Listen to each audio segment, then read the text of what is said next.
NICU मध्ये काम करत असाल, घरी असाल किंवा आईला अंगावरचं दूध जर का जास्त नसेल तर अशा वेळी बाळाला टॉप फीड कसं द्यायचं किंवा आर्टिफिशियल फीड कसं द्यायचं ते समजून घेऊया.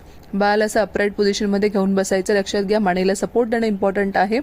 तुम्हाला साधारण उकळतं पाणी नॉर्मल टेम्परेचरपर्यंत घ्यायचं आहे. साधारण ते तुम्हाला 30 ml वाटीमध्ये घ्यायचं आहे आणि त्याच्यामध्ये 1 चमचा टॉप ऑफ फीड म्हणजेच नॅनप्रो प्रेफरेबली किंवा सिमिलॅक अशा प्रकारचे आर्टिफिशियल फीड्स तुम्हाला 1 चमचा त्यात टाकायचे. काही गुठळ्या करू द्यायच्या नाही आहेत आणि एक स्टराईल सिरिंज 5 ml ची घ्यायची आहे. त्याच्याने ते रिफिल करायची प्रत्येक वेळी आणि कॉर्नर्स ऑफ द लिप्सपासून त्याला द्यायचे.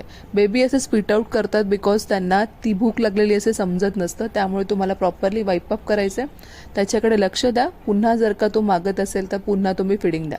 लक्षात घ्या, जर का फुल टर्म बेबी असेल हु is more than 2.5 to 3 kg तर तो 20 ते 30 ml इतकं फिडिंग एका टायमिंगला घेऊ शकतो आणि पुन्हा 2 ते 3 तासानंतर पुन्हा तुम्ही रिपीट करू शकता किंवा ऑन डिमांड.